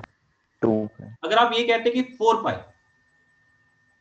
तो ऑल्दो 4π भी इसका पीरियड होगा, मतलब 4π इंटरवल के बाद भी ये ग्राफ रिपीट करेगा, लेकिन वो उसकी स्मॉलेस्ट वैल्यू नहीं है। तो क्वेश्चन में जब भी आपसे पूछा जाता है find the period of this function, तो इसका ऑटोमेटिक मीनिंग है कि भाई जो उसकी स्मॉलेस्ट पॉसिबल वैल्यू है वो ही आपने कैलकुलेट करके बतानी है। ठीक है,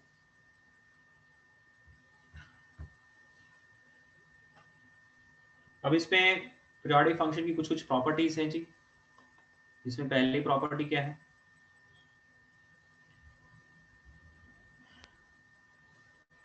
कि अगर f(x) का पीरियड t है तो f(x + a) का पीरियड भी t होएगा। भी t होएगा।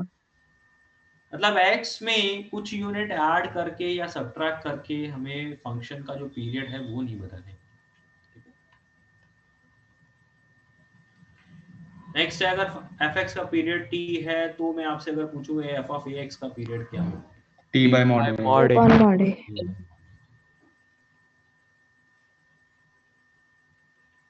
नेक्स्ट इसमें जो बात होती है दैट इज कि अगर साइन की पावर nx, कॉस की पावर nx, ना सीकेंड की पावर nx, कॉसेक की पावर nx, तो इसका पीरियड पाई होगा अगर n इवन इवन है। इवन होगा, और यही 2 पाई होगा अगर n। ऑड हो जाएगा। तो टैन कॉट का रिजल्ट भी आप जानते हो, उसमें पाई रहता है। पाई रहेगा। हमेशा ही पाई रहेगा, ठीक है।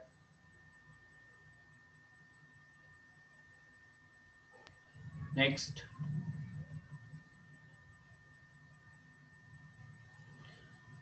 अगर g फंक्शन पीरियोडिक है, g इज पीरियोडिक, तो f ऑफ gx ये भी पीरियोडिक ही होगा, ठीक। पीरियड सेम भी हो सकता है, नहीं भी हो सकता।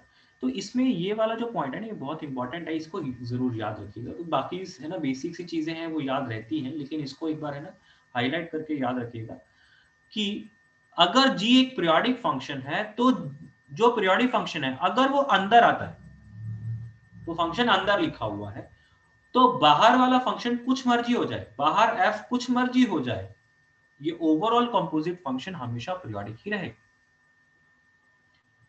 अब इसका उल्टा कि अगर f पीरियोडिक है, मतलब बाहर वाला अगर पीरियोडिक है, तो ये जो कंपोजिट फंक्शन होगा ये पीरियोडिक हो भी सकता है, मे और मे नॉट बी पीरियोडिक। अगर बाहर वाला फंक्शन पीरियोडिक दिया है तो पीरियोडिक होना कोई जरूरी नहीं है, हो भी सकता है, नहीं भी हो सकता है। और इसमें एक इंपॉर्टेंट पॉइंट कौन सा है,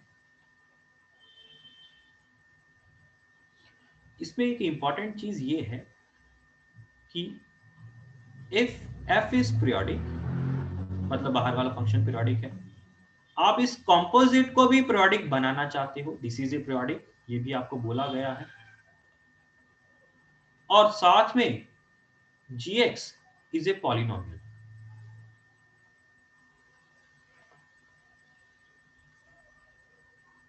then gx will be a linear function। ये रिजल्ट बेटा याद रखना है आपको। बाहर वाला फंक्शन पीरियोडिक दिया हुआ है और आप कंपोजिट को, हमने देखो 5th पॉइंट में ये पढ़ा कि भाई इसका जो कंपोजिशन है वो पीरियोडिक हो भी सकता है, नहीं भी हो सकता है, लेकिन जो स्टार मार्क वाला पॉइंट है उसमें आप ये देखिए कि भी हम उसे कंपोजिट बनाना चाहते हैं। तो कंपोजिट बनने के भी तरीके तो बहुत सारे होंगे, लेकिन उसमें हम लोग सिर्फ और सिर्फ एक तरीका यहां पे डिस्कस कर रहे हैं कि अगर जो अंदर वाला फंक्शन है वो एक पॉलिनोमियल है, तब क्या, तब कैसे ये पीरियोडिक बनेगा। तो तब के लिए हमने ये रिजल्ट लिखा है कि अगर अंदर वाला फंक्शन पॉलिनोमियल है, तब इस पॉलिनोमियल को सिर्फ और सिर्फ लीनियर होना पड़ेगा, दैट मींस इसे डिग्री 1 का होना पड़ेगा, तब जाके ये पॉलिनोमियल जो ओवरऑल कंपोजिट है वो एक पीरियोडिक फंक्शन बन के। अगर gx लीनियर नहीं है, क्वाड्रेटिक है या कोई क्यूबिक है या कोई और है ना हायर डिग्री वाला कोई पॉलिनोमियल है, तब f ऑफ gx पीरियोडिक नहीं हो पाएगा।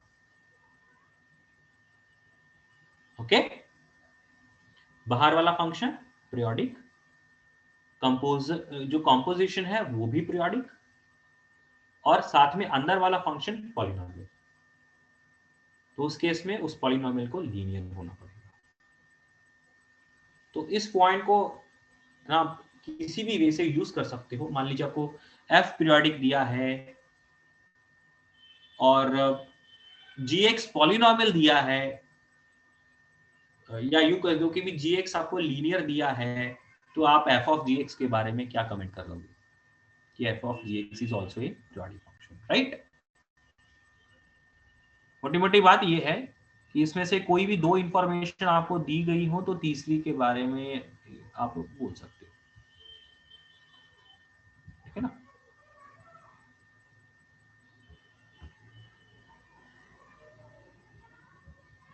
और नेक्स्ट जो पॉइंट हम लोगों ने डिस्कस किया था पीरियोडिक फंक्शन में,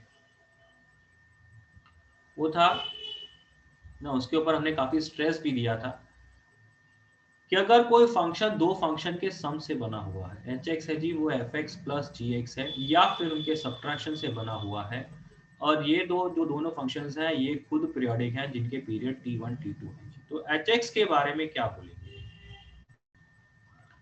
कि एच एक्स भी पीरियोडिक ही होगा और उसका पीरियड क्या होगा।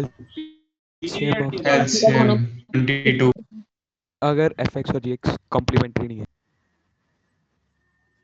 कि t1 t2 का एलसीएम ले लीजिए, वो उसका hx का पीरियड होगा, period of hx equals to LCM of t1 t2, या फिर ये half of LCM of t1 t2 हो सकता है अगर f of x और g of x कॉम्प्लीमेंट्री नहीं है, कॉम्प्लीमेंट्री है एक दूसरे के। अगर fx gx आर कॉम्प्लीमेंट्री, अगर कॉम्प्लीमेंट्री है तो हाफ लगा देना है, अगर कॉम्प्लीमेंट्री नहीं है तो ये सीधा सीधा एलसीएम, ठीक है, सही है। और कॉम्प्लीमेंट्री का मीनिंग हमने समझा था एक एग्जांपल लेके, राइट। Yes sir. कि भाई अगर मैं एच एक्स है जी mod of sine x plus mod of cos x, है ना, तो इसका पीरियड पाई है हमें पता है, इसका पीरियड पाई है हमें पता है, पाई/2 तो एलसीएम लेंगे तो फिर तो पाई ही आता, लेकिन क्योंकि ये कॉम्प्लीमेंट्री फंक्शन है, और कॉम्प्लीमेंट्री का मीनिंग क्या होता है कि इसके हाफ टाइम्स का, मतलब जो भी एलसीएम निकाल के आंसर आया, जैसे यहाँ पे पाई आ रहा है आंसर, तो इसके अगर हाफ करके जो वैल्यू मुझे मिलेगी दैट इज पाई/2 यहाँ पे, तो x को अगर मैं उससे रिप्लेस करता हूँ कि x को x प्लस पाई/2 से अगर मैं रिप्लेस करता हूँ, तो पहला जो फंक्शन है वो खुद रिपीट नहीं हो रहा, जो दूसरा फंक्शन है वो नहीं रिपीट हो रहा, लेकिन ये दोनों फंक्शन क्या है, ये एक दूसरे में कन्वर्ट हो रहे हैं, पहला सेकंड में कन्वर्ट हो जाएगा, सेकंड फर्स्ट में कन्वर्ट हो जाएगा, तो ये है मीनिंग कॉम्प्लीमेंट्री।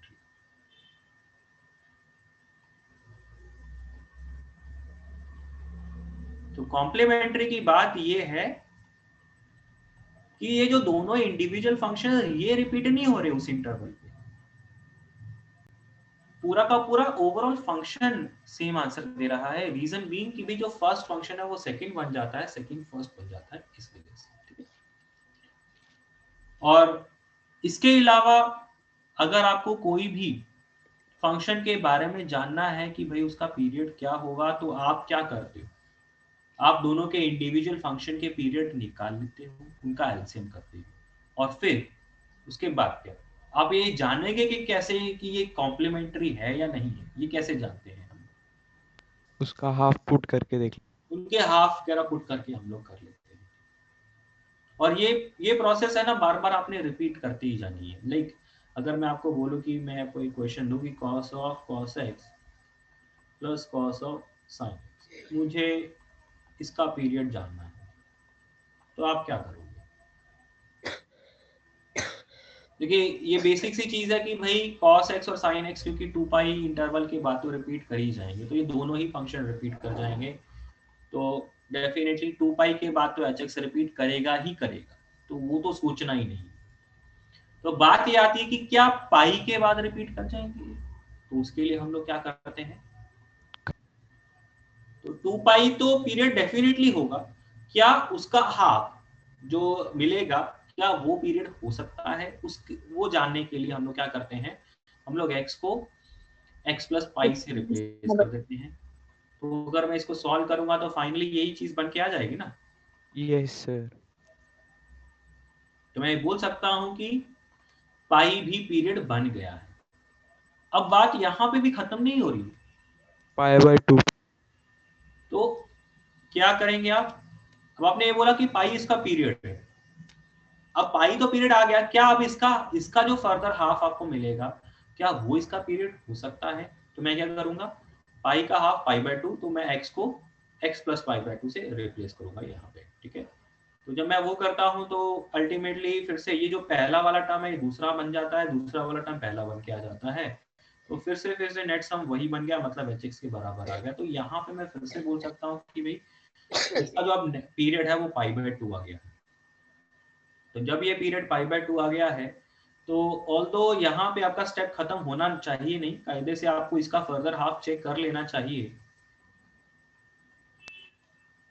तो जब आप इसे सॉल्व करेंगे तो वो hx के बराबर नहीं आएगा, तो आप क्या बोल देंगे कि जहां पे है ना स्टॉपेज लग गया, मतलब जिस स्टेप पे आपका स्टॉपेज लग गया उसके प्रीवियस वाले स्टेप का जो पीरियड आपने लिया था वो ही क्वेश्चन का पीरियड, उस फंक्शन का पीरियड बन के आएगा। तो मेन चीज ये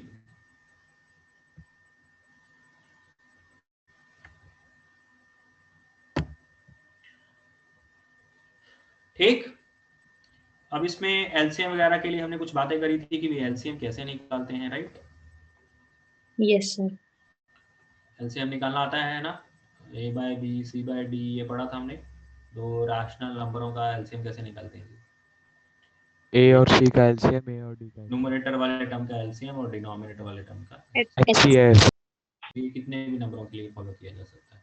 इसके अलावा कोई दो रैशनल नंबर हैं तो उनका पॉसिबल होता है जी। इरैशनल का एलसीएम पॉसिबल नहीं होता, होता है, मे और मे नॉट बी। सर मे और मे नॉट बी। मे और मे और रैशनल इरैशनल नॉट पॉसिबल। ये बातें हमने करी है। और इरैशनल में हमने क्या पढ़ा था कि मे और मे नॉट बी। तो अब मे और मे नॉट बी की बात कर लेते हैं कि होगा कब कब नहीं होगा। कि अगर ये इरैशनैलिटी सेम वजह से है, लाइक अगर पाई, मान लो पहला जो फंक्शन है उसका पीरियड भी पाई के टर्म्स में है, दूसरा जो फंक्शन है उसका पीरियड भी पाई के टर्म्स में है, तो मैं ये बोल सकता हूँ कि ये जो इरैशनैलिटी जनरेट हुई है वो सेम वजह से है, तो इनका एलसीएम आप कर लेंगे। लेकिन एक तरफ एक फंक्शन का पीरियड पाई आ रहा है, दूसरे फंक्शन का पीरियड √2 आ रहा है, तो आप क्या बोलेंगे कि भाई इनका पीरियड, इनका एलसीएम नहीं हो सकता क्योंकि इरैशनैलिटी डिफरेंट वजह से है, ठीक है ना। तो हमें ये पता होना चाहिए कि भाई एलसीएम, अगर दो इरैशनल नंबर है तो उनके अगर एलसीएम निकालने की जरूरत पड़ रही है तो क्या होगा रिजल्ट, ठीक है, क्या एलसीएम होगा। और इन सब के अलावा हमने कोई एक दो क्वेश्चन है ना, एक दो स्पेसिफिक केसेस भी करे थे, है ना, sin square x cos square x वाला, राइट? यस यस अगर sin स्क्वायर x है, gx cos स्क्वायर x है, तो इनका अगर सम कर देंगे तो क्या होगा, है ना, कांस्टेंट फंक्शन आ जाएगा। फंडामेंटल पीरियड डिफाइन नहीं कर, और कांस्टेंट फंक्शन का पीरियड डिफाइन नहीं होता। और पीरियोडिक जरूर होता है, फंक्शन पीरियोडिक जरूर है, लेकिन वो उसका पीरियड डिफाइन नहीं है। okay? तो कांस्टेंट फंक्शन का आप ये नहीं कहेंगे कि वो पीरियोडिक नहीं है, पीरियोडिक है, पीरियड डिफाइन नहीं है, ठीक है।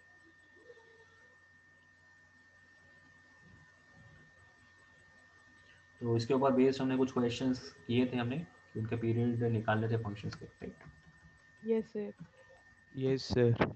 हम आगे चलते हैं, मेनी वन ऑन टू के बारे में बात करते हैं, मैपिंग ऑफ फंक्शन।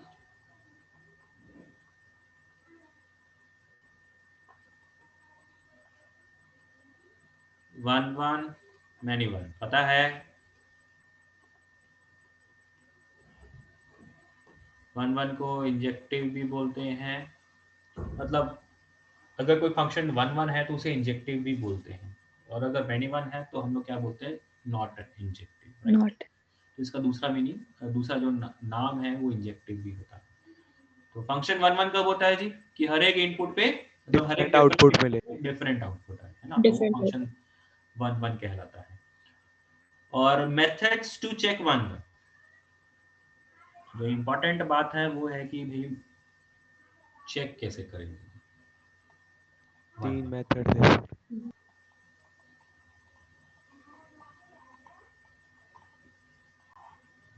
इसमें सबसे जो पहला तरीका है, जो बेस्ट तरीका है, वो है जी ग्राफिकल मेथड। अगर ग्राफ बना सकते हो तो फिर तो ये बेस्ट है। ग्राफ बनाइए, मान लीजिए ऐसा ग्राफ आपको मिल गया है, और इसमें इस फंक्शन का आपने चेक करना है ये 1 1 है या नहीं है, तो आपने क्या हॉरिजॉन्टल लाइन हॉरिजॉन्टल लाइंस बनाए। Horizontal line test. तो जिसका ग्राफ आप बना सकते हो उसमें आप ग्राफ की हेल्प से 1 1 चेक 1 1 मैनी 1 चेक करिए। और चेक करने का तरीका क्या कि आप क्या करेंगे, जो ग्राफ फंक्शन क्या है वो बनाइए और उसमें इनफाइनाइट हॉरिजॉन्टल लाइंस बना लीजिए, और उन इनफाइनाइट हॉरिजॉन्टल लाइंस में से अगर एक भी लाइन ने ग्राफ को दो जगह पे कट कर दिया, इसका मतलब ये है कि दो डिफरेंट इनपुट पे सेम आउटपुट मिल रहा है। तो जैसा ये मतलब जैसे ये चीज आपको मिलेगी, आप क्या बोल देंगे कि ये फंक्शन मैनी वन बन गया। अगर एक भी लाइन ऐसी मिल गई जहाँ पे फंक्शन जो जो जो जो हॉरिजॉन्टल लाइन है वो ग्राफ को दो जगह पे कट कर रही है, फंक्शन मैनी वन बन जाएगा। अगर ऐसा एक बार भी नहीं होगा तो फंक्शन वन वन होगा। तो ग्राफिकल जो मेथड है ना, ये बहुत काम में आता है, लेकिन लगता सिर्फ उन्हीं के लिए जिसका ग्राफ आप बना सकते हो।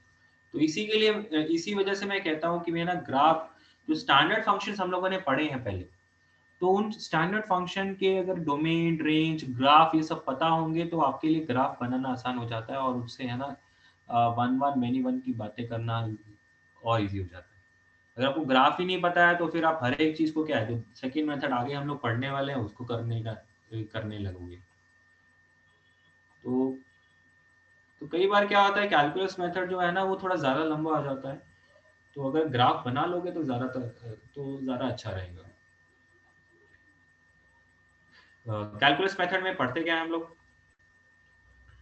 कि अगर एफ डैश एक्स हमेशा ग्रेटर देन और इक्वल्स टू 0 या फिर लेस देन और इक्वल्स टू 0 मिले, और इसमें जो इक्वालिटी है वो कहाँ पे होनी चाहिए, डिस्क्रीट पॉइंट डिस्क्रीट पॉइंट्स पे।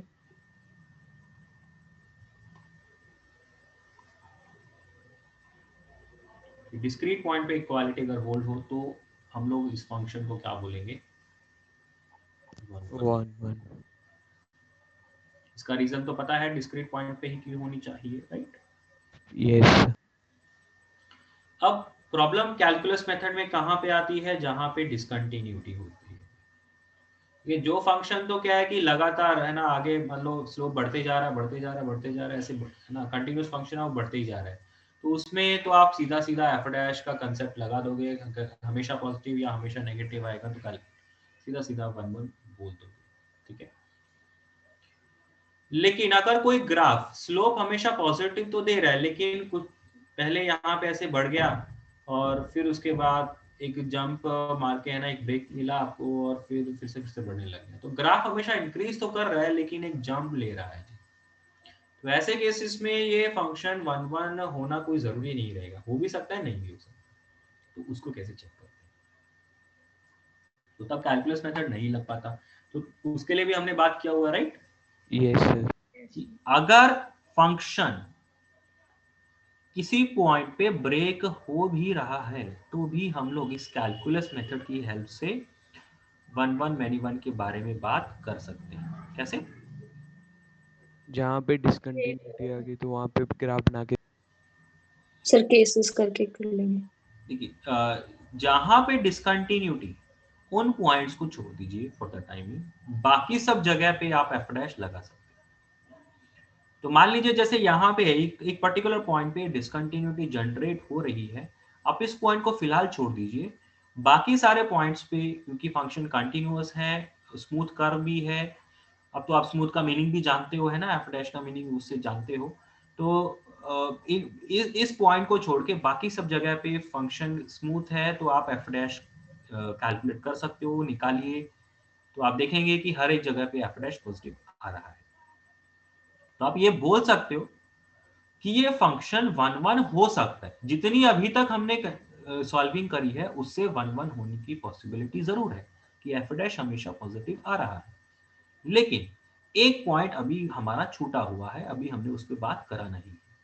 तो जहां पे डिसकंटिन्यूटी होगी वहां पे भी आपको बात तो करनी ही पड़ेगी, तो वो जब आप बात करेंगे तो आप क्या ऑब्जर्व करेंगे, उस पे अगर आपने जो डिस्कशन करना है तो वो आप कैसे करते हो कि आप उस पॉइंट पे वैल्यू निकालोगे, उसका राइट नेबरहुड निकालोगे, उसका लेफ्ट नेबरहुड निकालोगे। अब आप लोगों ने लिमिट्स भी पढ़ लिया है, तो अब आपको पता है कि नेबरहुड के आंसर्स कैसे निकाले जाते हैं, तो वो कंसेप्ट आप लगाएंगे। तो जहां पे डिसकंटिन्यूटी है वहां पे आप क्या करते हो, उस पॉइंट पे वैल्यू, उसका राइट नेबरहुड, उसका लेफ्ट नेबरहुड, ये सब आप निकालते हो। जहां जहां पे एफ डैश डिफाइन है वहां पे तो आप एफ डैश की हेल्प से निकालेंगे, जहां पे डिसकंटिन्यूटी है वहां पे आप मैन्युअली वैल्यूज कैलकुलेट करेंगे, और फिर आप ये फाइनली चेक करेंगे कि ये फंक्शन 1 1 है या नहीं है। तो इस पर्टिकुलर क्वेश्चन में, इस पर्टिकुलर ग्राफ में फंक्शन क्या है, 1 1 नहीं है, मैनी वन। Many one. कि इसने बाकी सब कंडीशंस तो होल्ड कर लिया, एफ डैश हमेशा पॉजिटिव तो आ गया, लेकिन जहां पे डिसकंटिन्यूटी बन रही है वहां पे ग्राफ जंप करके नीचे चला गया। तो वो नीचे जाने की वजह से हम लोग क्या बोलेंगे कि भाई इस दो डिफरेंट इनपुट पे सेम आउटपुट यहाँ पे बन सकता है। हॉरिजॉन्टल लाइन टेस्ट भी लगाना चाहेंगे तो भी उसमें भी फेल हो ही जाएगा, मैनी वन ही रहेगा।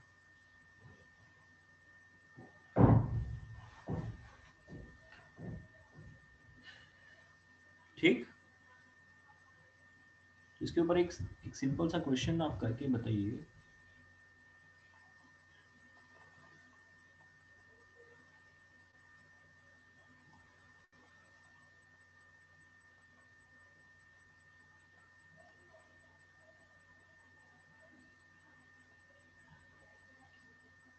इस फंक्शन के बारे में बताइए कि क्या ये 1 1 है या मैनी वन है।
सर 1 1 ही है। ओके,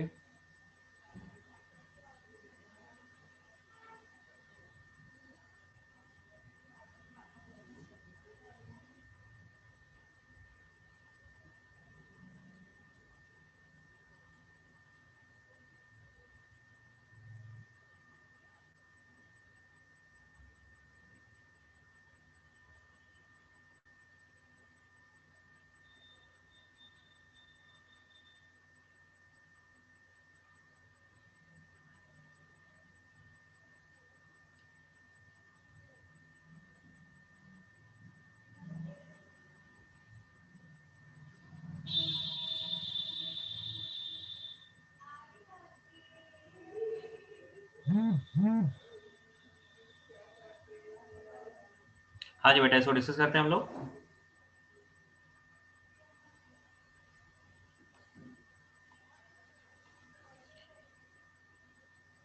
ठीक है, इसको करने के लिए आप क्या करेंगे, ग्राफ बनाएंगे,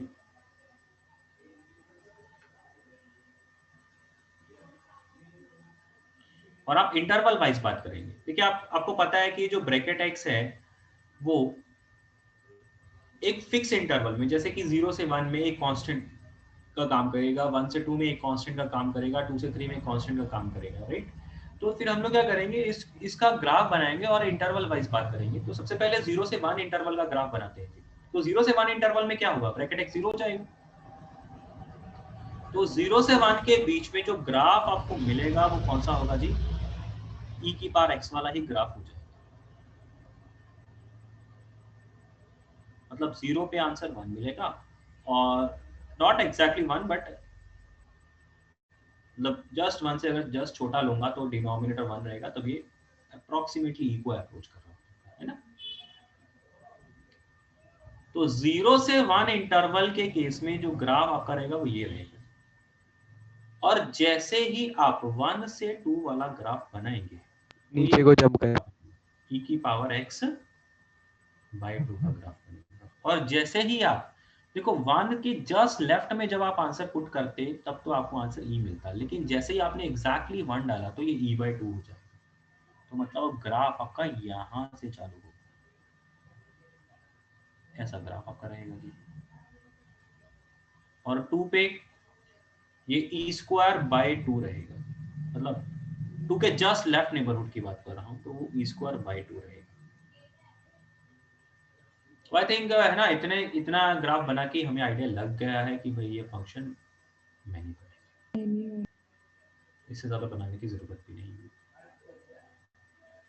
ओके, तो यहाँ पे जो एग्जांपल है उसमें है ना, आप इसको इंटरवल वाइज बोल सकते हो, मतलब ऑल दो मैंने इसे ग्राफ की हेल्प से आपको करके दिखा दिया है, लेकिन आप बिना ग्राफ के अगर करना चाहोगे तो आप क्या बोलोगे कि दिस एफ एक्स इज, इसको पीस वाइज में बना लोगे कि F X is equals to e की power x for x 0 to 1, this is e की power x by 2 for x 1 to 2, this is e की power x by 3 for x 2 to 3, है ना, इस टाइप से बना लोगे। तो आप हर एक के लिए हर एक इंटरवल में क्या देखोगे कि इसका स्लोप हमेशा पॉजिटिव है। 0 से 1 इंटरवल का डिफरेंशिएशन करोगे तो e की पावर x ही आएगा, which is always positive। 1 से 2 इंटरवल में e की पावर x by 2 है, तो इसका डिफरेंशिएशन करोगे तो वो भी e की पावर x by 2 ही आएगा, which is always positive। Third interval में भी डिफरेंशिएशन करोगे तो पॉजिटिव ही आएगा। तो आप देखेंगे हर एक इंटरवल जो है उसमें तो स्लोप 0 है, f डैश तो ऑलवेज 0 है जी, लेकिन फिर भी ये फंक्शन मैनी वन है। रीजन बीइंग कि जहां पे इसकी डिसकंटिन्यूटी बन रही है उसे आपको मैन्युअली ही कैलकुलेट करना पड़ेगा, आपको वैल्यूज है ना सीधी सीधी लिखनी ही पड़ेगी कि भी 1 पे क्या आंसर आएगा, 1 का राइट नेबरहुड पे क्या आंसर आएगा, 1 के लेफ्ट नेबरहुड पे आंसर क्या आएगा, फिर वहां से आप जजमेंट लगाओगे कि ये फंक्शन 1 है या मैनी वन है। ठीक है, सर इसमें हॉरिजॉन्टल लाइन टेस्ट से भी तो देख सकते हैं। हाँ, तो हॉरिजॉन्टल लाइन टेस्ट कब होगा, जब मैंने ग्राफ बना लिया। Yes sir. अगर तो आप ग्राफ बनाने में है ना सक्षम हो तो फिर तो ग्राफ बना के हॉरिजॉन्टल लाइन टेस्ट कर लीजिए, जो मैंने यहाँ पे इस क्वेश्चन के लिए किया है। लेकिन मान लीजिए आपको ये ग्राफ नहीं आ रहा था, है ना, ये ग्राफ नहीं बनाना आ रहा था, तो फिर आप क्या करते? हाँ, फिर कैलकुलस मेथड से कर लेंगे। तो कैलकुलस मेथड करते हैं, और कैलकुलस मेथड किसके ऊपर लगाते हैं? ऐसे फंक्शन में बना के लगाते हैं ना। यस सर, है ना, बात समझ रहे हो ना? कैलकुलस मेथड लगाते तो उस कैलकुलस मेथड लगाने के लिए आपको इसे पीस वाइज फंक्शन में बनाना पड़ता, क्योंकि ब्रैकेट एक्स का तो डिफरेंशिएशन एप्लीकेबल होता नहीं ना।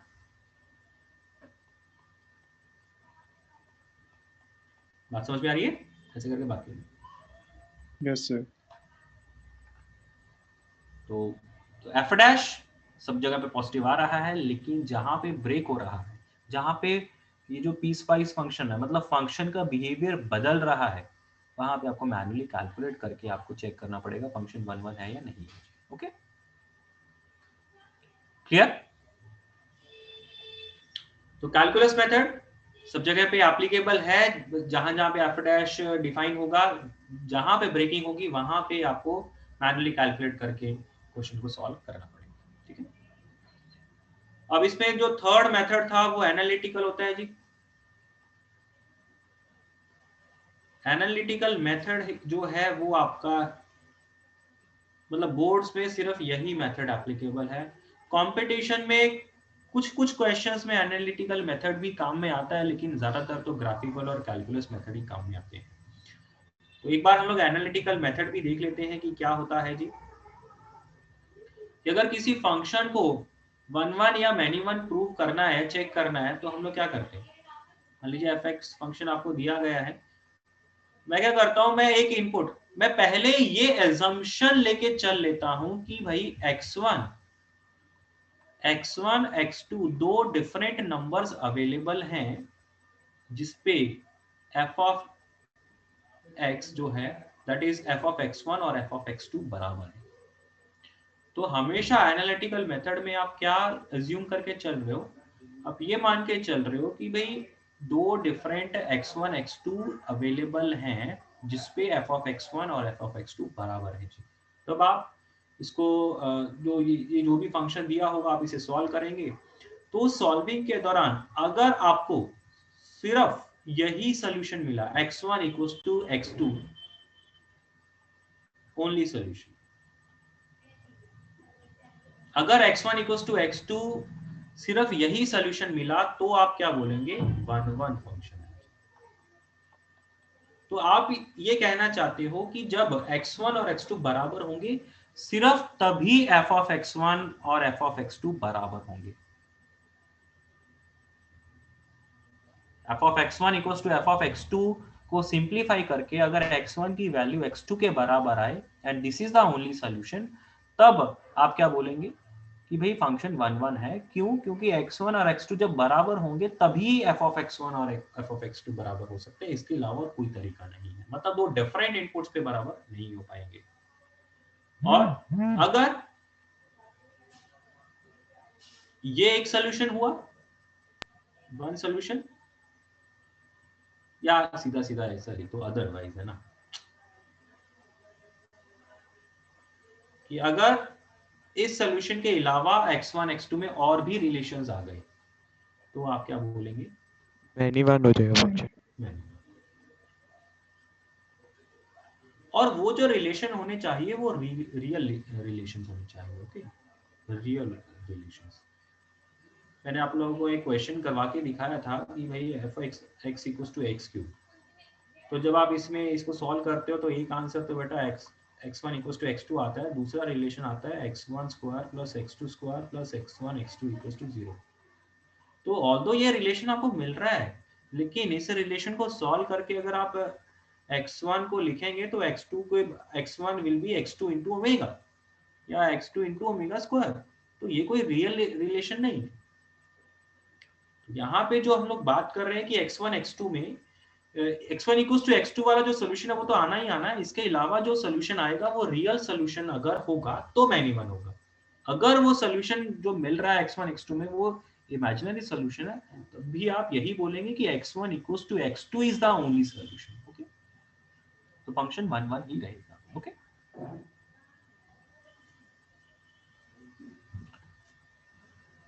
क्लियर है यहां तक? Yes sir. इसमें जो बाकी की चीजें हमारी रह गई हैं ऑन टू इन टू और इसके अलावा कंपोजिट इनवर्स वगैरह, तो वो हम लोग कल की क्लास में करेंगे। ठीक है? Yes sir. और कल की क्लास में फिर ये फंक्शंस का पैकेज भी जो पीडीएफ मैंने आर्काइव आपको बोला है वो भी करना पड़ेगा। ठीक है? ओके बेटा, thank you. Thank you sir. Thank you, sir. Thank you, sir.